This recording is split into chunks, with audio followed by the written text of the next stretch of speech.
ঈদ মোবারক। আনন্দ ও ত্যাগের মহিমায় উদ্ভাসিত দেশ, নগর থেকে গ্রাম, সবখানেই উৎসবের আমেজ। আনন্দ উল্লাস থেকে বাদ যায়নি শিক্ষা সংস্কৃতির নগরী ময়মনসিংহ। যে কোনো উৎসব আয়োজনে এখানকার শিল্প সাহিত্য অঙ্গাঅঙ্গিভাবে জড়িত। চ্যানেল ওয়ানে ঈদের বিশেষ আয়োজন চেনা গল্প চেনা শহরে। আমি ইলিয়াস আহমেদ জানাবো এই অঞ্চলের ইতিহাস, ঐতিহ্য এবং কৃষ্টি কালচার।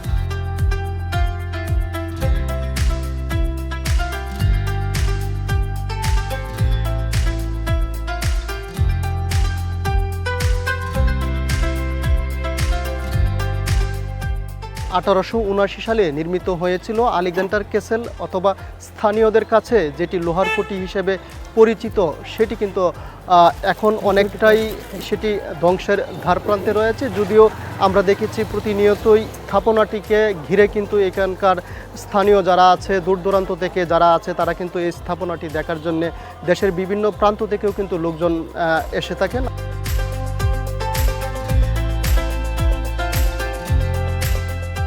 এই স্থাপনাটি তৈরি করতে প্রচুর লোহা লেগেছিল, প্রচুর লোহা দিয়ে তৈরি হয়, এই জন্য এটাকে লোহার কুটিরও বলা হয়। এছাড়া হচ্ছে যে তৎকালীন ময়মনসিংহের প্রথম জেলা ম্যাজিস্ট্রেট ছিলেন, ওনার নাম ছিল আলেকজান্ডার। তো তিনি ওই প্রথম জেলা ম্যাজিস্ট্রেটকে সম্মান দেখিয়ে, এটা দুইটা মতবাদ আছে, যে ওই ম্যাজিস্ট্রেটকে সম্মান দেখিয়ে এটির নাম রাখা হয় আলেকজান্ডার ক্যাসেল। আরেকটি মতবাদ আছে যে ইংল্যান্ডের রানী তখনকার আলেকজান্দ্রা ছিলেন, সেই আলেকজান্দ্রার নামটা বাংলাদেশে নিয়ে আসার জন্য তিনি আলেকজান্দ্রা ক্যাসেল রেখেছিলেন।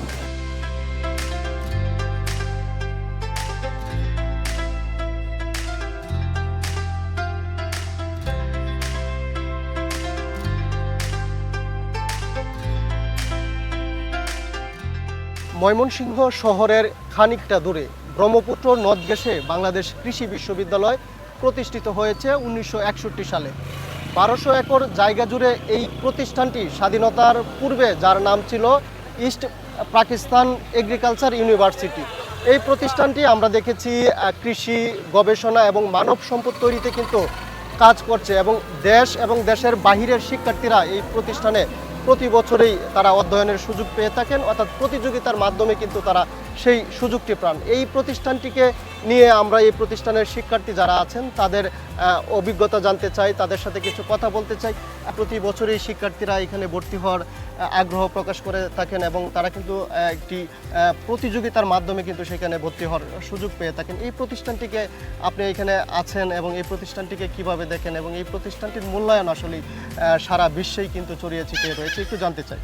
ধন্যবাদ। আপনারা জানেন দক্ষিণ এশিয়ার সবচেয়ে বড় কৃষি বিশ্ববিদ্যালয় বাংলাদেশ কৃষি বিশ্ববিদ্যালয়। এগ্রিকালচার সেক্টরকে সামনের দিকে এগিয়ে নিয়ে যেতে, বাংলাদেশের অর্থনীতিকে সামনের দিকে এগিয়ে নিয়ে যেতে যে নিয়ামকগুলো বাংলাদেশে কাজ করে, সমস্তটাই বাংলাদেশ কৃষি বিশ্ববিদ্যালয়ে থাকে। আপনারা জানেন বাউকুল, বাউফল, পাঙ্গাস মাছ, পোলট্রি, লেয়ার, অন্যান্য ক্ষেত্রে যত জিনিসগুলো এগ্রিকালচার সেক্টরে কাজ করে, ইকোনমিক্সে কাজ করে, সবগুলি বাংলাদেশ কৃষি বিশ্ববিদ্যালয়ের প্রোডাক্ট।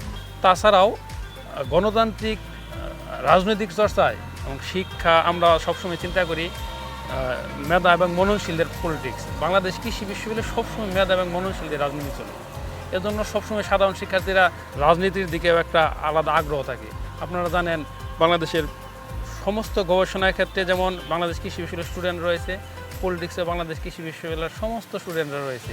তারা তাদের নিজ নিজ সেক্টরে তাদের মেধা এবং মনন থেকে প্রকাশ করে।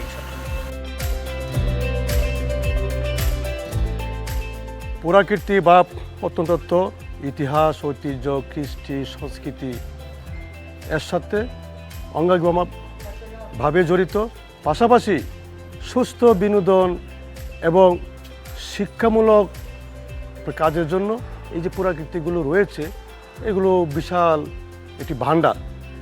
কিন্তু আমরা যে দেখছি যে আমাদের এই ময়মনসিংহ অঞ্চলে শত শত পুরাকীর্তি রয়েছে, সবগুলোর বেহাল দশা।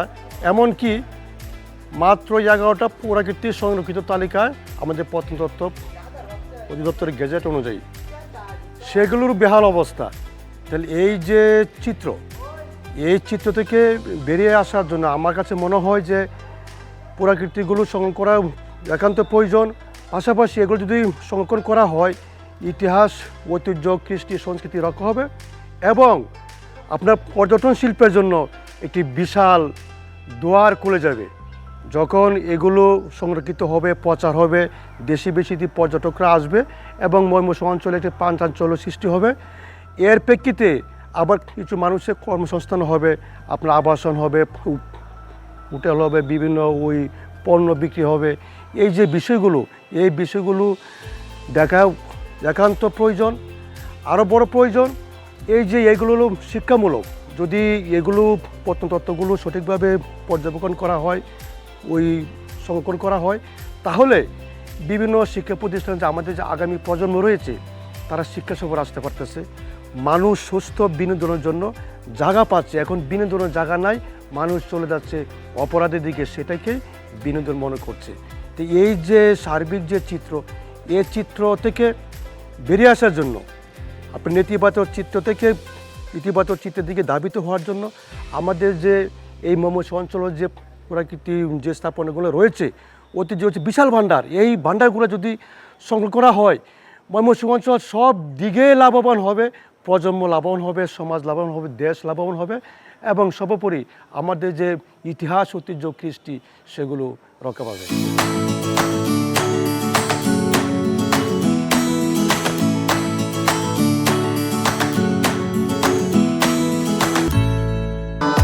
ভবিষ্যৎ হোক নিরাপদ, বিনিয়োগ হোক বিশ্বস্ত, আর আমার পছন্দ সল্ট বে। ওয়েলকাম টু সল্ট বে।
আমরা এখন রয়েছি ময়মনসিংহ জেলার মুক্তাগাছা উপজেলার জমিদার বাড়ি বা আটানি জমিদার বাড়ি যেটিকে বোঝানো হয় কিংবা বলা হয়ে থাকে, ইতিহাসে যেটির নাম রয়েছে সেখানে কিন্তু আমরা রয়েছি। অর্থাৎ এই জমিদার বাড়িটি প্রায় 300 বছর পূর্বে সেটিকে নির্মাণ করা হয়েছিল।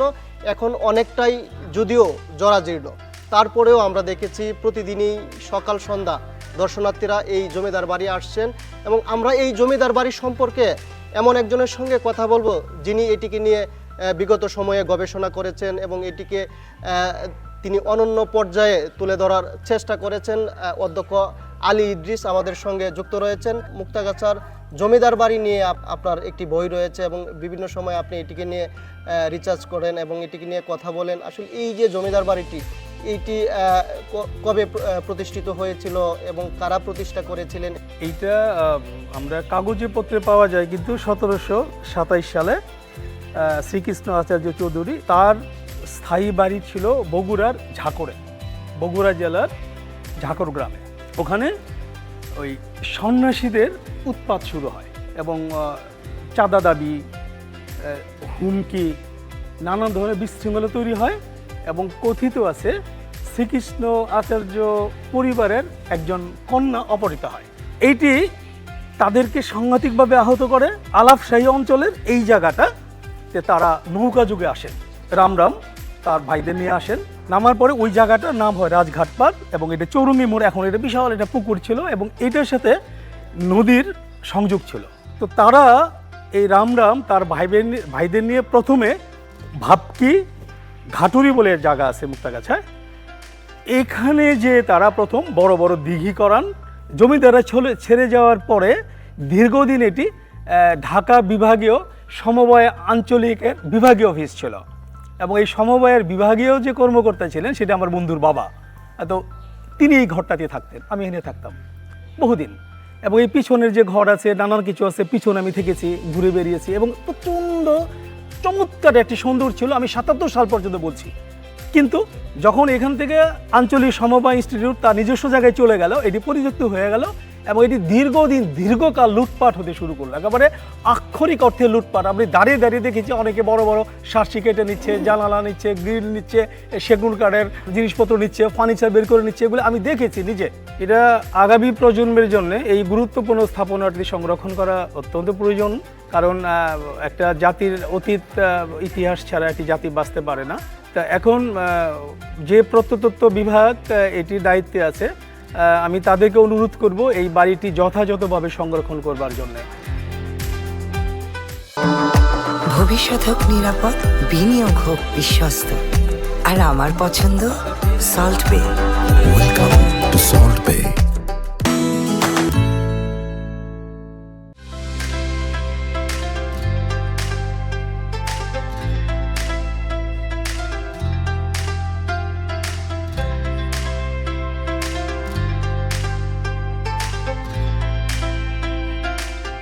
1824 সালে ময়মনসিংহের মুক্তাগাছায় ঐতিহ্যবাহী খাবার কিংবা মিষ্টান্ন হিসেবে মন্ডার যাত্রা শুরু হয়। 2024 সালের 12ই ফেব্রুয়ারি সেটি জিআই পণ্যের স্বীকৃতি পায়, অর্থাৎ সারা দেশব্যাপী এই সুস্বাদু মন্ডার সুখ্যাতি রয়েছে। আমরা এই মন্ডা নিয়ে এখানকার একজনের সঙ্গে একটু যুক্ত হব, জানতে চাই এই সুস্বাদু খাবার দেশব্যাপী যার ব্যাপক চাহিদা রয়েছে, এছাড়াও বিয়ে এবং নানান অনুষ্ঠানে কিন্তু এই মন্ডার যে চাহিদা সেটি কিন্তু প্রতিনিয়তই বেড়ে চলেছে। এই মন্ডা আসলে কিভাবে তৈরি হয়, এটির এত সুখ্যাতি হওয়ার কারণ কি? বিশুদ্ধ দুধ এবং চিনির মিশ্রণে প্রস্তুত করা হয়। এটি আমাদের এখানে যে জমিদাররা ছিলেন তখনকার সময় থেকে এটি গোপাল পাল নামের একজন এই মন্ডার প্রস্তুত শুরু করেন। সেখান থেকে দীর্ঘদিন এই ধারাবাহিকতা চলে আসছে। এটি মূলত একটি লোকজ মিষ্টান্ন জাতীয় খাবার।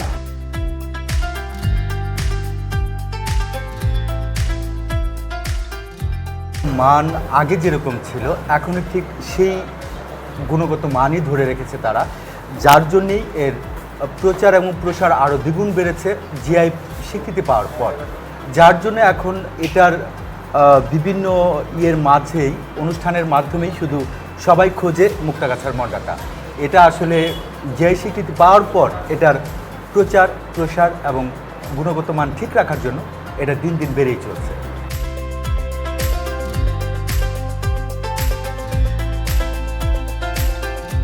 মন্ডার দোকানটা 202 বছরের পুরাতন একটা প্রতিষ্ঠান। প্রথম যিনি আবিষ্কার করছেন ইনি হলো গোপাল পাল। সেই রেসিপি চলছে এবং সেই আচার, ঠিক আছে, কিভাবে করতে হবে, কোন নিয়মে করতে হবে, সেই নিয়মটা এখনও ফলো করা হচ্ছে। কাস্টমার যাতে ওজনটা সঠিক পায় এবং গুণগত মান ঠিক রাখার জন্য যা করণীয় তাই করা হয়। এর জন্য মন্ডার স্বাদটা সেই আগের স্বাদটাই আছে। তবে এখন আগে পাওয়া যেত দেশি গরুর দুধ, এখন ফার্মের গরুর দুধ। দুধের তারতম্যের জন্য স্বাদ হয়তো কিছুটা 19-20 হতে পারে, কিন্তু আমরা ধরে রেখেছি সেই পুরাতন রেসিপি এবং পুরাতন স্বাদ।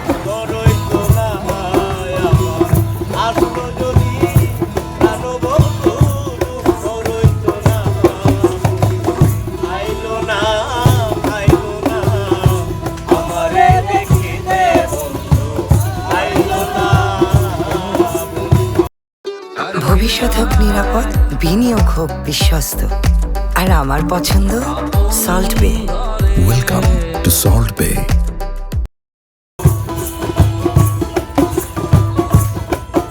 এই গানের মাধ্যমে, গল্পের মাধ্যমে মানুষকে কি মেসেজ দিতে চাই? গান হচ্ছে সমাজ সংস্কারক একটি বিষয়। সুরের মাধ্যমে, সংস্কৃতির মাধ্যমে সমাজের অবক্ষয়গুলোকে তুলে ধরা যায়। সেই সাথে হচ্ছে মনের একটা প্রশান্তি থাকে, ভাবগত বিষয় থাকে, যার মাধ্যমে মানুষের তার আত্মার প্রশান্তি খুঁজে পায়।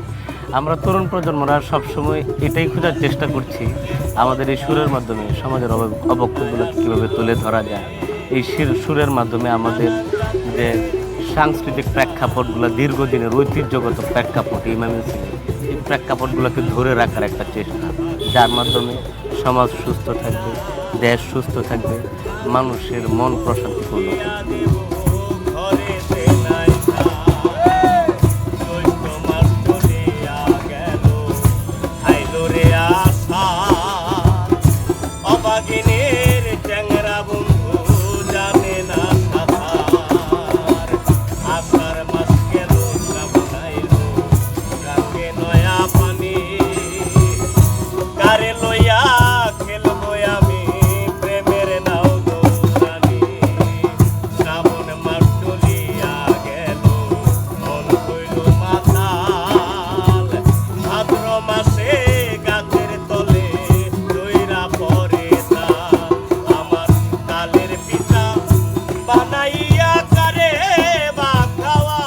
স্থান বা অঞ্চল যাই হোক না কেন, ঈদের আনন্দ আসলে একই সুতোয় গাথা।